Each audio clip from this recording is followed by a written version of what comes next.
G'day legends, Mike here. Today we're diving deep into a topic that touches nearly every Aussie household. Milk. It's a staple in our kitchens, poured over wheat bix, frothed into our morning flat whites, and handed to kids after school. But have you ever stopped to wonder what's really in that carton you grab from the fridge? Aussies love their milk, on cereal, in coffee, or just straight from the glass.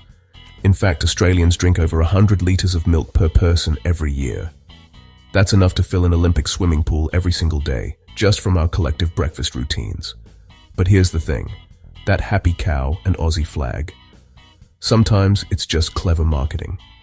Many brands use images of lush green pastures and smiling farmers, but the reality behind the scenes can be very different. Some of these brands are owned by massive multinational corporations, and the milk inside might have traveled further than you did on your last holiday. Many people think milk is always fresh and local, but much of our fresh milk is ultra-processed and not as local as it seems. Ultra-pasteurization, homogenization, and additives are more common than you might think. Some cartons even contain milk that's been blended from different regions, or stored for weeks before it ever reaches the shelf. Did you know that some supermarket milk can travel hundreds of kilometers before it hits your fridge?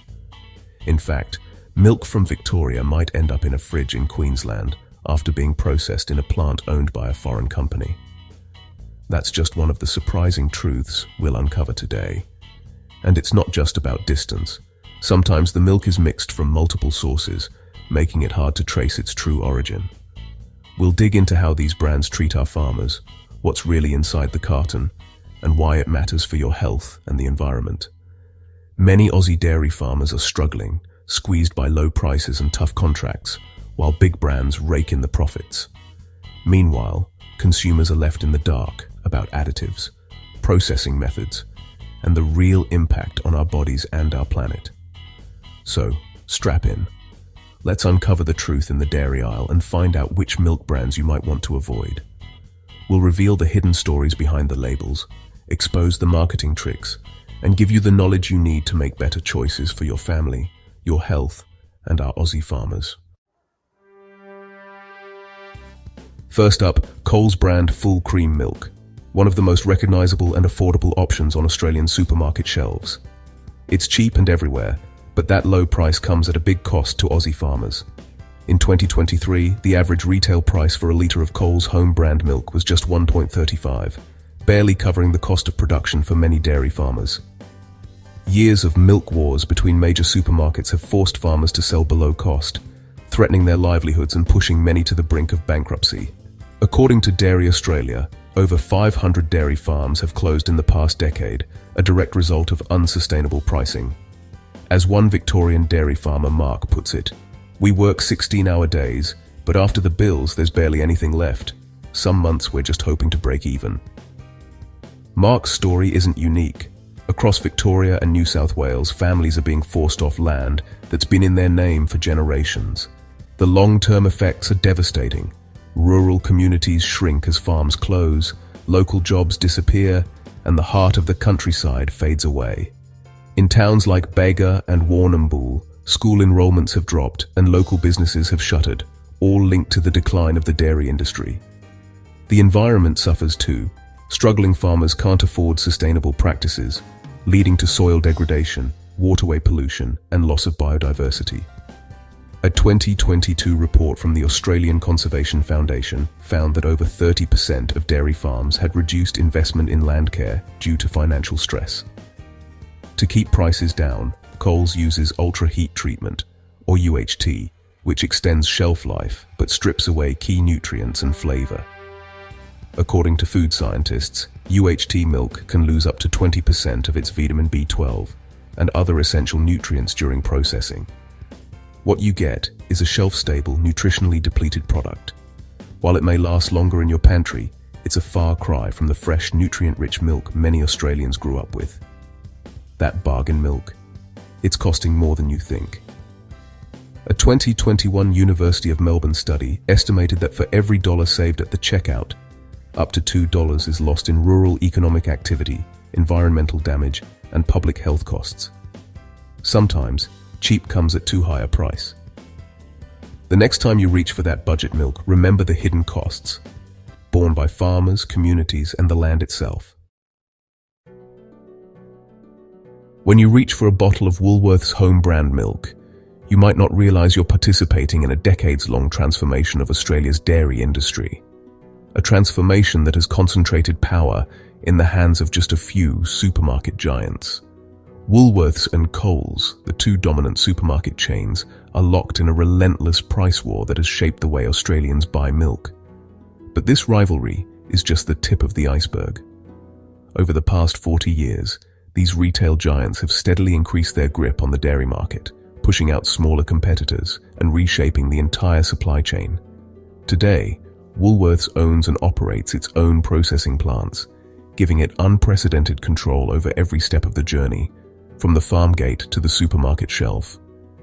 This vertical integration means Woolworths can dictate not only the price consumers pay, but also the price paid to the farmers who produce the milk. For farmers, this shift has been devastating. With supermarkets controlling the processing and distribution, they have little bargaining power left. Woolworths and Coles can, and often do, squeeze suppliers, demanding lower prices and stricter contracts. Many farmers find themselves trapped, forced to accept deals that barely cover their costs. The result is a race to the bottom. Farmers are left with little room to negotiate, and the prices they receive for their milk are pushed ever lower. Many are forced to cut corners or leave the industry altogether. This relentless focus on efficiency and cost-cutting has consequences beyond the farm gate. Milk becomes over-processed and bland, animal welfare is often compromised, and the unique character of Australian dairy is lost in the pursuit of profit. For supermarkets, it's all about efficiency and profit margins.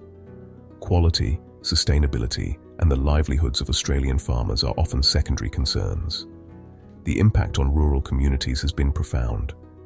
Hundreds of dairy farms have closed in recent years, with families forced to sell up and leave the land. The loss of these farms means the loss of local jobs, traditions, and a way of life that has defined regional Australia for generations. These issues have not gone unnoticed.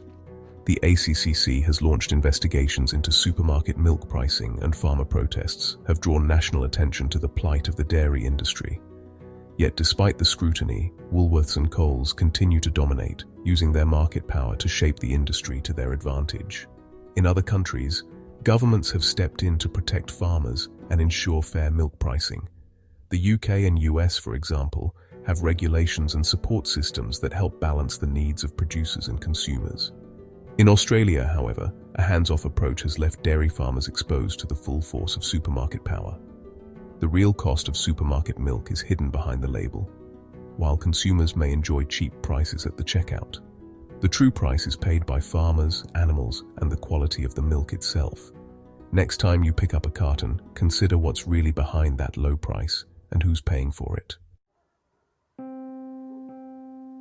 Dairy farmers sounds wholesome, but the reality is less rosy.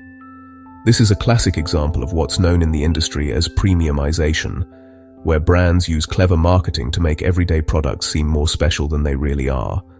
Owned by Bega, Dairy Farmers uses sophisticated branding to stand out, yet, behind the scenes, it's often the same mass-produced milk as cheaper supermarket brands, just in fancier packaging. This isn't unique to Dairy Farmers. Other brands like Paul's and Devondale also use similar tactics, relying on nostalgic imagery and buzzwords to create a sense of trust and quality. Packaging and branding play a huge role in shaping what we think is premium. Words like farm fresh, local, and Australian owned, along with images of rolling hills and happy cows, make us believe we're buying something special, even when the milk inside is virtually identical to the generic brand.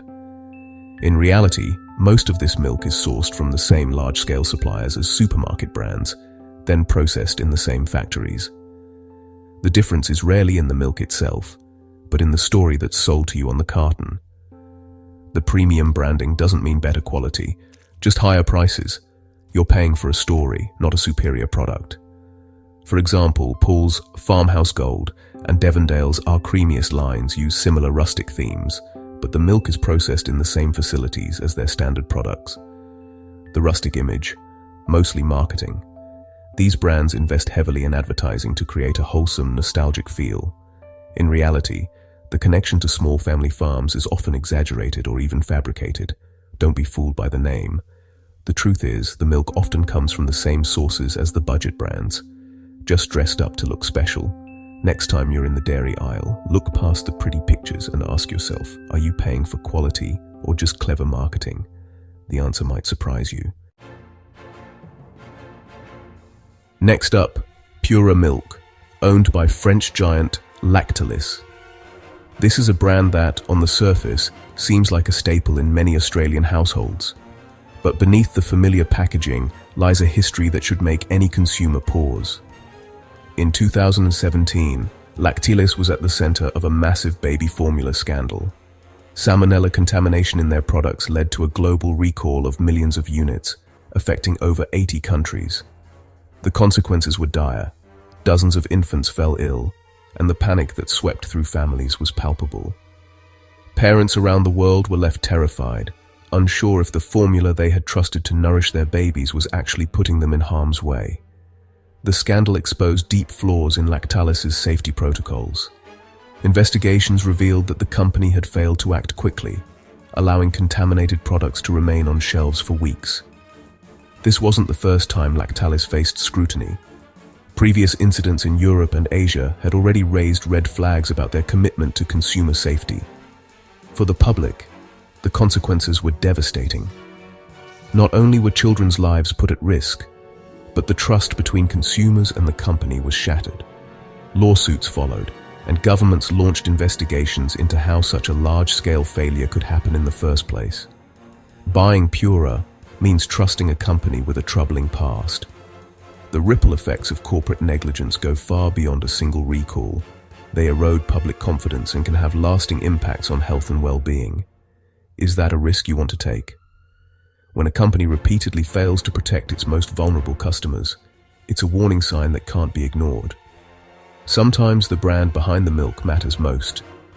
In the case of Pura and its parent company, the history of negligence and health scares is a sobering reminder to look beyond the label and demand better from those who supply our most basic foods. In Western Australia, Master's Milk is often seen as a local icon, a staple in many households, and a brand that evokes a sense of regional pride. But when you look beyond the nostalgia and the familiar blue and white packaging, the reality is far more complex, and Master's isn't the only so-called premium milk brand with a story that doesn't quite match the marketing. Owned by Bega, Master's has faced ongoing criticism for not always sourcing its milk locally. In recent years, there have been reports of Master's using milk from interstate suppliers, especially during supply shortages, and even reconstituting milk from imported milk powder. But Master's isn't alone. Brands like Paul's and even the much-hyped A2 Milk Company have also been called out for making bold claims about quality and origin, while quietly blending milk from various sources or relying on large-scale processing to meet demand.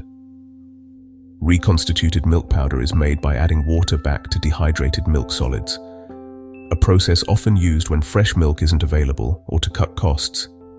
This is a world apart from true fresh milk, which comes straight from the cow and is only pasteurized before bottling. While Master's has been caught out for this practice, other premium brands have also been accused of prioritizing shelf life and logistics over freshness, sometimes blending reconstituted milk or using extended shelf life processing that can impact taste and nutritional value. For years, Master's has prioritized logistics and cost-cutting over genuine local sourcing, sometimes blending local and non-local milk or using reconstituted powder to meet demand. This is a pattern seen across the industry. Brands like Paul's and even some boutique labels have been known to supplement their supply with milk from outside their advertised regions, especially when local production can't keep up with marketing promises.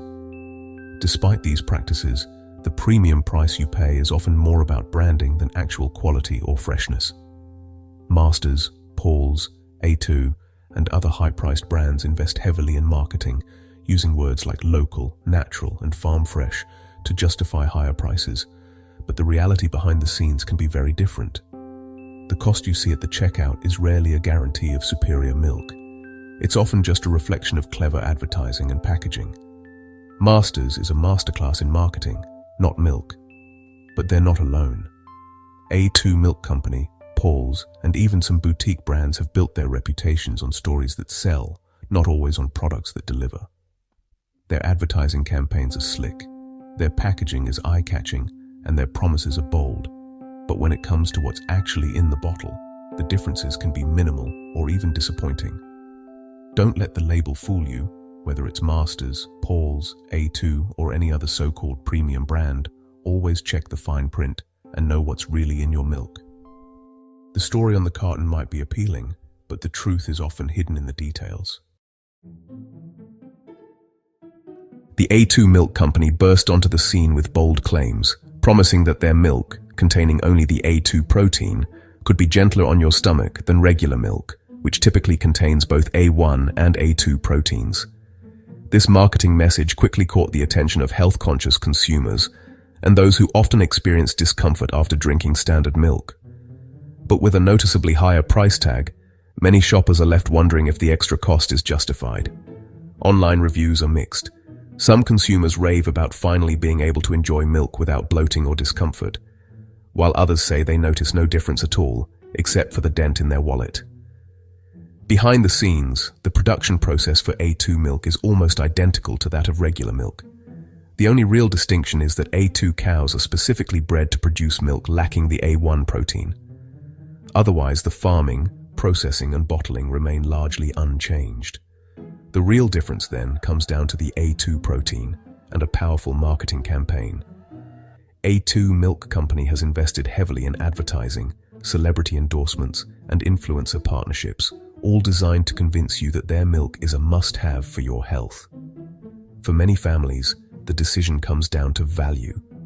Is it worth paying more for a product that may or may not deliver noticeable benefits? Some parents report their children tolerate A2 milk better, while others see no change at all. The price gap remains a sticking point for most shoppers. What do the experts say? Some scientific studies suggest that A2 milk may reduce digestive symptoms for a small subset of people, particularly those who experience discomfort with regular milk but aren't lactose intolerant. However, leading nutritionists and medical professionals caution that the evidence is still limited and more rigorous research is needed before making broad health claims. Ultimately, don't let marketing hype cloud your judgment. While A2 milk may help a small group of people, for most Australians, it's just another option on the shelf, one that comes with a higher price and a lot of promises that aren't fully backed by science. If you're happy with your current milk and don't have digestive issues, you might be better off saving your money. Norco is one of Australia's oldest farmer-owned co-ops, founded back in 1895 by a small group of determined dairy farmers in northern New South Wales. Over more than a century, Norco has grown from humble beginnings into a symbol of resilience and community spirit, representing the hopes and livelihoods of countless farming families. For generations, Norco has stood as a beacon of local pride, with every dollar earned going back to the farmers who own it. The co-op model was designed to give small producers a fighting chance against big corporations, ensuring that profits stayed within the community and supported rural families. But in recent years, Norco and other co-ops have faced a perfect storm of challenges. Devastating floods have swept through the region, wiping out herds, destroying equipment, and leaving entire farms underwater for weeks. These natural disasters have not only caused immediate losses, but have also left long-term scars on the land and the people who work it. As one Norco farmer, John, puts it, "We lost half our herd overnight. The water just kept coming." It's hard to bounce back when nature takes everything. For many, the emotional toll is just as heavy as the financial one, with families watching generations of hard work washed away in a matter of days. On top of these natural disasters, supermarket price wars have squeezed profits to the breaking point. Major retailers drive prices down, leaving co-ops like Norco with razor-thin margins. This relentless pressure forces tough decisions, cutting staff, reducing investment in equipment, and sometimes even selling off assets just to keep the doors open. Even the good guys are struggling. Supporting Norco feels right, but it's a stark reminder of how tough things are for farmers. Every carton of milk on the shelf represents not just a product, but a lifeline for a local family, a community, and a way of life that's under threat. Many co-op members are now facing mounting debts, rising costs for feed and fuel, and uncertainty about the future. The stress is palpable, with some farmers forced to consider leaving the industry altogether, a heartbreaking prospect for those whose identities are tied to the land. The co-op model, once a lifeline for small farmers, is now under threat from forces beyond their control. Global market fluctuations, climate change, and the dominance of multinational corporations have all made it harder for co-ops to survive. Boardroom discussions are now filled with tough questions about how to adapt, diversify, and protect the interests of their members. The impact of this crisis ripples far beyond the farm gate. Local communities depend on co-ops like Norco for jobs, sponsorships, and a sense of identity. When a co-op struggles, entire towns feel the strain. Schools lose students, local businesses lose customers, and the social fabric begins to fray. Even with the best intentions and a proud history, Norco's survival is far from guaranteed. The future of Australia's milk co-ops hangs in the balance, and with it, the fate of rural communities across the country. So what's the takeaway from our dairy deep dive? When it comes to choosing milk, it's about so much more than just grabbing the cheapest carton off the shelf. The decisions you make at the supermarket can have a ripple effect, impacting your health, the well-being of farmers, and even the environment. Flashy branding often hides overprocessed, low-quality milk and struggling farmers. Many big brands use aggressive marketing to distract from the reality. Ultra-pasteurization, additives, and long supply chains that disconnect you from the source. Every cheap carton supports a broken system that hurts Aussie agriculture. Low prices often mean farmers are paid below the cost of production, forcing many to abandon their livelihoods or compromise on animal welfare and sustainability. But you can make a difference. Look for milk labeled as local, organic, or single origin. These labels often mean the milk comes from smaller, more transparent farms that prioritize animal welfare and environmental stewardship. Always check the ingredient list. Quality milk should have minimal ingredients, ideally just milk, with no unnecessary thickeners, stabilizers, or added sugars. Visit farmers' markets whenever possible, and don't hesitate to ask your grocer about the source of their milk. Brands that are transparent about their supply chain and farming practices are usually proud to share that information. Supporting these brands means your money goes directly to the people who care for the land and the animals. Paying a bit more means supporting real farmers, healthier cows, and better milk for your family. Ethical brands often invest in sustainable farming, rotating pastures, reducing chemical use, and ensuring cows have access to open fields. This not only leads to higher quality milk, but also helps protect Australia's environment for future generations. Let's demand better for our health, our farmers, and our planet. Support local producers, share this video to spread the word, and help others make informed choices. Remember, every purchase is a vote for the kind of food system you want to see. Choose quality, not just convenience, and together,